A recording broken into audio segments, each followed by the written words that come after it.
Now let's run the Republican table. Let's go to Romney headquarters. NBC's Ron Allen standing by there in Bedford. Ron, good evening again. Good evening, Keith.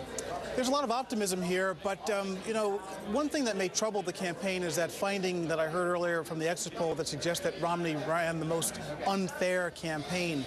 You know, there's been a lot of talk about his ads, these negative ads that he calls contrast ads. Of course, his opponents have gotten on him about it a lot, too, Huckabee, McCain in particular. So if there's an indication that that's coming back to haunt him here, that could be a problem.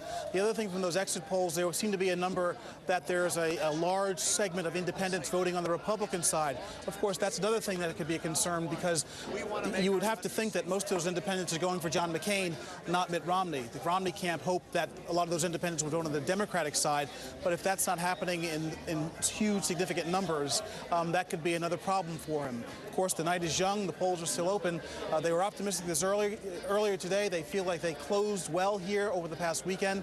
But, you know, I just cannot imagine that they're going to feel good about a second loss in a place where they had a big lead, like in Iowa, and a place that's just across the border from where he was governor.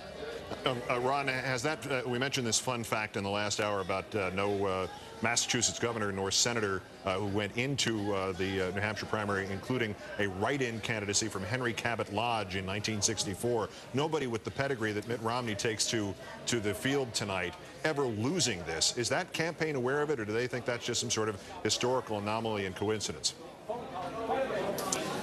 Well, no, I guess they're not thinking so much about the history as they're thinking about the present and the future.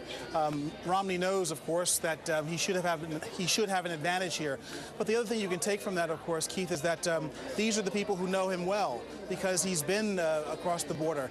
He kind of downplays that and says, oh, well, you know, you don't know the governor of the state next door, again, as they try to manage expectations. But, you know, I would think that people know Mitt Romney well.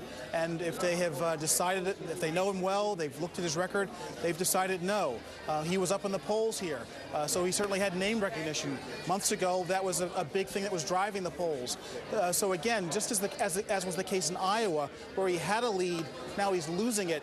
That suggests to me that people have looked at him and said no, and that's got to be a concern for them as well. The next step in this process for them is Michigan.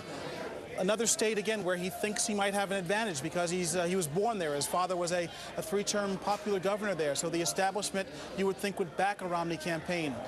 Last week, the major newspaper in Detroit, however, endorsed John McCain. So there could be trouble down the road ahead. This is not turning out the way Mitt Romney thought it would. He had been saying for a long time that he thought he would win Iowa, win New Hampshire, and that would catapult him onto the national stage, if you will. He's been dogged by this feeling all along that he's been unknown and been going against these big names, McCain, Thompson, Giuliani. So his strategy is not working. He's been trying to revamp it, but I would think that if they lose here, particularly if they lose badly here, they're going to have to retool it. They retooled it from Iowa coming here. Suddenly he's become the candidate of change, you know, a word we've heard so much. He talks about how he, as a former CEO, a former business whiz, is the guy who can really fix Washington, the outsider, unlike the insider John McCain. And he says he matches up better with Barack Obama, but of course we'll see if in fact the New Hampshire voters are convinced by that or not. When the second-generation politicians start selling change, Ron Allen, then you know change is the product to sell. Ron Allen at Romney headquarters. And let's talk about somebody who was at the shallow end of the pool for quite a while, the campaign of John McCain, who in many polls was at or in the lead going into the voting today. MSNBC's Tucker Carlson is at McCain headquarters. Tucker, good evening.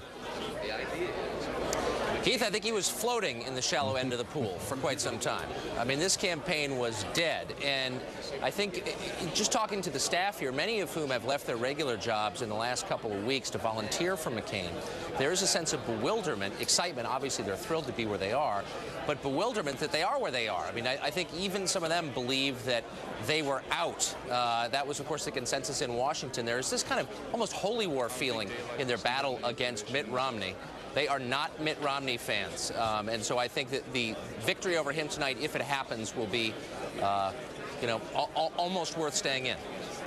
Tucker, give us a sense of the field if John McCain wins tonight. What's left now of the campaign? What do you see as the competition at that point?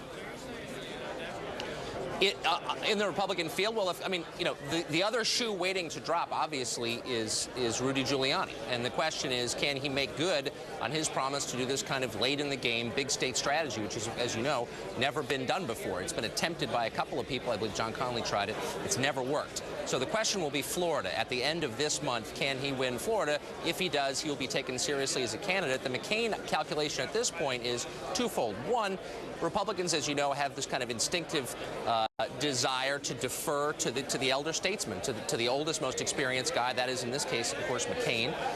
And two, they're betting that Republicans, even conservatives who haven't liked McCain or have distrusted him in the past, will look around and say, well, gee, who else is there? Really, John McCain is the last man standing. They're hoping that's going to happen. The one thing, in my view, that gets in the way, again, is a Giuliani win in Florida. Okay, thank you very much. Tucker, it reminds me of the old middleweight division back in the 50s when Joey Jardello finally became champ. I knew that the swamp had been drained. There was nobody any good left. Yeah, but here's another question that raises with McCain's good auspices for tonight. Have we not had a streak going where people who have been written off as being, to use Tucker's analogy, floating in that shallow end of the pool? Dead.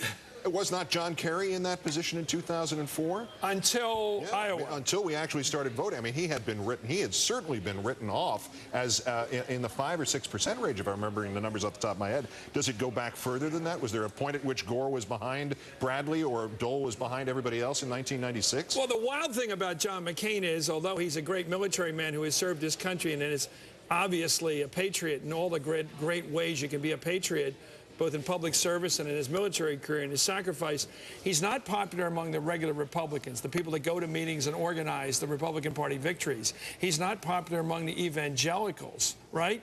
Who does that leave? It leaves the media, and it leaves people who like mavericks. I think in New Hampshire, there are a lot of Republicans who like mavericks. They like Pat Buchanan. They like going against the grain.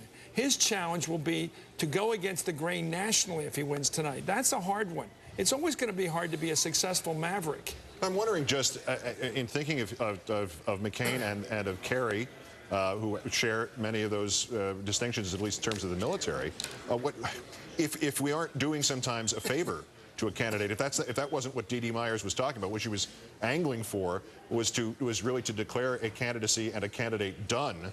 And then they perk right back up in a couple of months if there's still some time left for them to do that. Yeah, you just can't say the candidate was done when they were leading the pack. Anyway.